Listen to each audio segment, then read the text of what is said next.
बिस्मिल्लाहिर्रहमानिर्रहीम, अस्सलाम वालेकुम। आपको एक दफ़ा फिर से चैनल में खुशामदीद कहते हैं। आज की इस वीडियो के अंदर हम आई टू बी का क्वेश्चन नंबर 16 जो है वो डिस्कस करेंगे। इससे पहले हमने ये देखा था जॉइंट स्टॉक ऑफ कंपनी क्या होती है, उसकी फॉर्म्स क्या क्या हैं, उसको बनाया कैसे जाता है और उसकी क्या क्या टाइप्स हैं। फिर हमने पब्लिक लिमिट के दरमियान, पब्लिक और प्राइवेट के दरमियान एक छोटा सा डिफरेंस भी देखा। अब जो क्वेश्चन नंबर 16 है इसके अंदर ये लिखा हुआ है, what are the important legal documents of the joint stock of company, या फिर what is the memorandum of association, या what is the article of associations. अब ये क्वेश्चन जो है, इस क्वेश्चन के अंदर हमने ये देखना है कि वो ऐसे कौन से लीगल डॉक्यूमेंट्स हैं जिनका कंपनी में होना ज़रूरी होता है। तो बेटे सबसे पहले इसमें आ रहा है जी मेमोरेंडम ऑफ एसोसिएशन। तो मेमोरेंडम ऑफ एसोसिएशन बेसिकली अगर मैं इसको पढ़ता हूँ तो इसमें लिखा हुआ है, memorandum of association is the most important document of the company. The first step in the formation of the company is to prepare and file a memorandum of association with the registrar. It is the charter of the company which define the right, power and objective of the company is bound to perform only those activities which are mentioned in the memorandum of association। ठीक है, अब ज़रा आपने ये बात गौर से understand करनी है कि जब भी हम कंपनी बनाते हैं, कंपनी बेसिकली क्या है, कंपनी एक आर्टिफिशियल पर्सन है जिसके कुछ रूल्स रेगुलेशंस होते हैं जो कि किसी ऑर्डिनेंस के तहत बनाई जाती है। अब उसको बनाने के लिए सबसे पहला डॉक्यूमेंट जो रिक्वायर्ड होता है उसको हम क्या कहते हैं, उसको हम कहते हैं वो आपका क्या है, मेमोरेंडम ऑफ एसोसिएशन है पहला डॉक्यूमेंट। ठीक है, ले जी। अब नेक्स्ट जो है हमारे पास यहाँ पे आ रहा है क्लॉजेज हैं उसकी। वो ये कहता है कि हमारा जो मेमोरेंडम ऑफ एसोसिएशन है उसके अंदर क्या क्या, यानी उस डॉक्यूमेंट के अंदर क्या क्या चीज़ें होती हैं। सबसे पहली चीज़ जो आ रही है वो ये कहता है नेम क्लॉज। हमारा जो मेमोरेंडम ऑफ एसोसिएशन वाला डॉक्यूमेंट होता है उसमें पहली क्लॉज जो है उसमें नेम क्लॉज है, जिसमें ये लिखा होता है कि कंपनी का नेम हम क्या रखेंगे और क्या ऑलरेडी इस नाम की कंपनी कहीं बनी तो नहीं हुई, और उसकी लाइबिलिटी हमने क्या रखनी है, क्या लिमिटेड होगी या अनलिमिटेड होगी, और उसका नाम क्या होगा। दूसरा ये है ऑफिस क्लॉज, कंपनी जो है जो हम बना रहे हैं उसका ऑफिस जो है वो कहाँ पे है। ठीक है, और किस जगह पे किस सूबे के अंदर होगा, रजिस्टर्ड कंपनी जो है हमने रजिस्टर कहाँ पे करनी है, और ये सारी की सारी बातें जो है हमने 28 दिन के अंदर तय करनी होती हैं इनकॉर्पोरेशन स्टेज के बाद। तीसरा जो है वो ये कहता है कि ऑब्जेक्टिव क्लॉज, हमने ये उसमें लिखना है कि कंपनी का बेसिकली बनाने का मकसद क्या है, ऑब्जेक्टिव क्या है। जो भी प्रमोटर होते हैं उन्हें सारी की सारी जो डिटेल होती है वो यहाँ पे बतानी होती है, और फ्यूचर एक्टिविटीज़ जो भी होती हैं वो मेंशन करनी होती हैं। नेक्स्ट क्लॉज के अंदर कैपिटल क्लॉज है जी, कंपनी जो है वो अपना कितना कैपिटल ऑथराइज्ड करवाएगी। ठीक है बेटे, कैप ये जो होती है ना शिक, इसके अंदर दो तीन होता है, एक होता है ऑथराइज्ड कैपिटल, एक होता है issue subscribe paid up capital.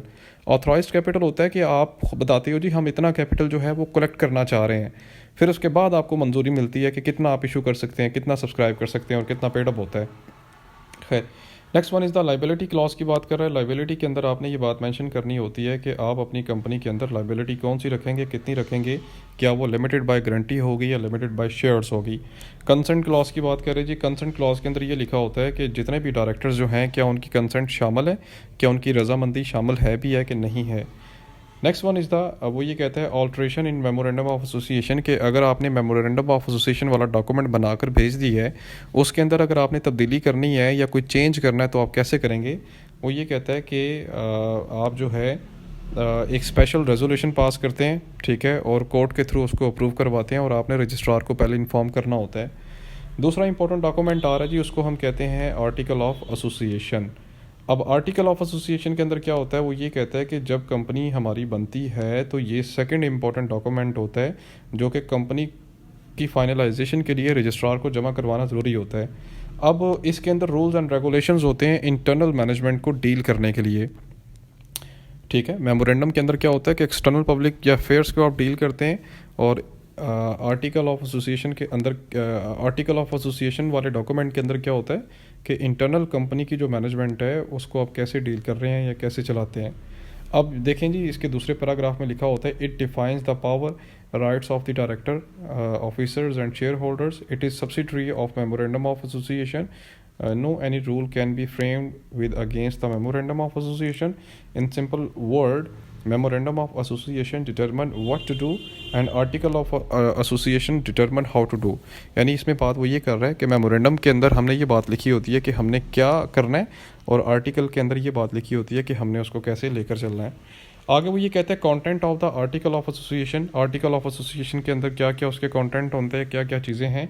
वो ये कहता है कि कैपिटल की अमाउंट कितनी होगी, शेयर होल्डर के राइट्स इसमें कितने होंगे, उसके बाद ट्रांसफ़र ऑफ शेयर्स के रूल्स क्या है, प्राइस क्या होगी शेयर्स की, नंबर ऑफ डायरेक्टर कितने होंगे, अपॉइंट कैसे करना है डायरेक्टर को, उसकी पावर्स वगैरह, कैपिटल के अंदर alteration, function, managing agent, qualification and power of director, appointment of auditor, right and liabilities of auditor, voting rights of share holder and procedure of winding up of the company. ठीक है, ये सारी की सारी जो बातें हैं ये किसके अंदर होती हैं, आर्टिकल ऑफ एसोसिएशन वाला जो डॉक्यूमेंट होता है उसके अंदर होती हैं।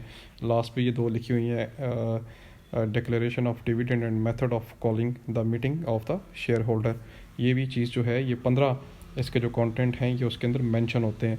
उसके बाद वो ये कहता है alteration in memorandum of association. जैसे मैंने आपको ये बताया कि अगर आपने बेसिकली यहाँ पे लिखना था alteration in article of association, गलती से ये मेमोरेंडम की हेडिंग लिखी हुई है स्टूडेंट, आप इसको करेक्ट कर लीजिएगा।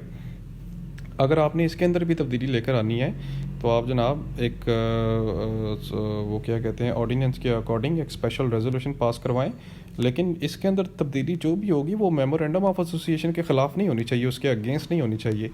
ठीक है, थर्ड इंपॉर्टेंट डॉक्यूमेंट आ रहा है जी प्रॉस्पेक्टस है। प्रॉस्पेक्टस बेसिकली क्या होता है, ये भी एक किस्म का सर्टिफिकेट होता है जो कि पब्लिक लिमिट कंपनी के लिए ज़रूरी होता है। इसके अंदर कंपनी की बेसिकली एक किस्म की एडवर्टीज़मेंट होती है, कंपनी की डिटेल होती है जो कि जनरल पब्लिक को देनी होती है, शेयर्स का रिकॉर्ड होता है, प्रॉफिट्स का, स्टेटमेंट्स का होता है, जो कि पब्लिक लिमिटेड कंपनी के लिए ज़रूरी होता है।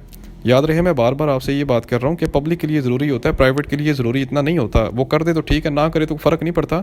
वो अपने पहले वाले 2 डॉक्यूमेंट अगर पूरा कर देती है ना, जैसे मेमोरेंडम ऑफ एसोसिएशन और आर्टिकल ऑफ एसोसिएशन है, तो उसका काम चल जाता होता है। लेकिन यहाँ पे आपको क्या करना होता है, पब्लिक के अंदर आपको तीनों डॉक्यूमेंट्स जो है वो कंप्लीट करने पड़ते हैं।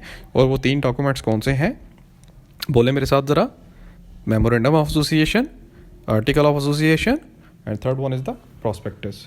अब प्रॉस्पेक्टस के अंदर क्या क्या चीज़ें होती हैं यार, देखें प्रॉस्पेक्टस जैसे आप यूनिवर्सिटी किसी में एडमिशन लेते हो ना, तो आपको फीस फॉर्म लेने के बाद एक प्रॉस्पेक्टस दिया जाता है, जस्ट काइंड ऑफ ये भी एक प्रॉस्पेक्टस होता है जिसमें कंपनी की बेसिकली इंफॉर्मेशन वगैरह जो होती है वो एक्सपोज होती है, जो कि शेयर होल्डर और बाकी सब स्टेक होल्डर्स के लिए ज़रूरी होती है। वो कहता है कंटेंट क्या होते हैं जी प्रॉस्पेक्टस के, वो ये कहता है the main objective of the company, इसके अंदर लिखा होता है all the points of memorandum, सारे मेमोरेंडम के पॉइंट होते हैं, name and address of the company वो लिखा होता है, इसके अंदर मेंशन होता है, nature of the business, business किस किस्म क्या का है, क्या वो सर्विसेज टाइप बिजनेस है या फिजिकल या टेंजिबल फॉर्म में है, name and address of the director, director के नेम एंड एड्रेसेस हैं, नंबर ऑफ शेयर्स हैं, वोटिंग राइट उसमें बताए जाते हैं डिटेल। अच्छा, इसमें एक बात ये बता दूं कि जो शेयर होल्डर होते हैं ना उनके पास वोटिंग राइट्स ज़्यादा होते हैं as compare to debenture holder. ठीक है, शेयर होल्डर एंड डिबेंचर के अंदर आपको प्रॉफिट फिक्स रेट पे मिलता है, जो इंटरेस्ट की तरफ जाता है, लेकिन शेयर के अंदर आपको फिक्स रेट पे प्रॉफिट नहीं मिलता, फ्लक्चुएट होता रहता है।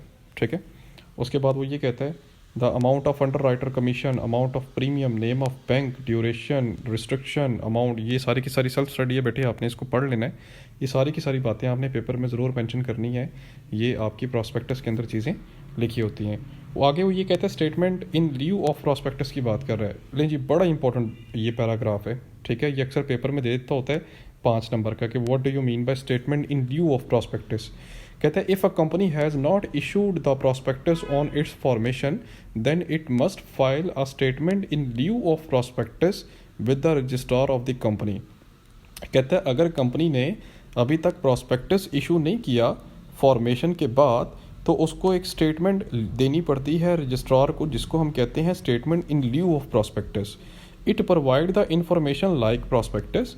It is also signed by all directors. A company cannot allot the share or debenture without filling it. According to the company's ordinance, it is the necessary that if a company fails to issue prospectus, then it must file the statement in lieu of the prospectus. देखें जैसे हमारा एक शनाख्ती card for example हमारा बना हुआ है, तो गुम हो गए, हम थाने में रिपोर्ट करवाते हैं, तो हमें एक वो पर्ची लिख कर देते हैं जिसमें ये लिखा होता है जी शनाख्ती कार्ड इसका बना हुआ है, ये नंबर है और वो गुमशुदगी की इसने रिपोर्ट दी हुई है, तो वो आगे चल के कहीं यूज़ हो जाता है। इसी तरह ये जो है आपकी अगर आप प्रॉस्पेक्टस कंपनी को नहीं बना पाती टाइम पे, तो ये एक स्टेटमेंट होती है जो कि तमाम डायरेक्टर्स की तरफ से फिल की जाती है, जिसमें ये टाइम फ्रेम बता दिया जाता है कि इस टाइम के बाद हम जनाब जो है प्रॉस्पेक्टस इशू कर देंगे, लिहाजा आप हमें क्या करें, कंपनी को चलने की या उसका काम स्टार्ट करने की इजाज़त दे दें। सो ये बेसिकली इंपॉर्टेंट आज का एक टॉपिक था, जिसके अंदर हमने कंपनी के 3 इंपॉर्टेंट जो डॉक्यूमेंट्स थे उनको डिस्कस किया। और वो 3 इंपॉर्टेंट डॉक्यूमेंट्स कौन से हैं जी? मेमोरेंडम ऑफ एसोसिएशन जो कि एक्सटर्नल अफेयर्स के लिए होती है, आर्टिकल ऑफ एसोसिएशन दूसरा डॉक्यूमेंट है जो कि इंटरनल रूल्स रेगुलेशंस मैनेजमेंट को चलाने के लिए बनाया जाता है, and third one is the prospectus जिसमें कंपनी की इन्फॉर्मेशन एक्सपोज की जाती है जो कि डायरेक्टर स्टेक होल्डर्स के लिए ज़रूरी होता है। ठीक है, तो ये आज का क्वेश्चन था। आई होप कि आज के क्वेश्चन में आपको मज़ा भी आया होगा। जाते जाते वीडियो को लाइक करना मत भूलें।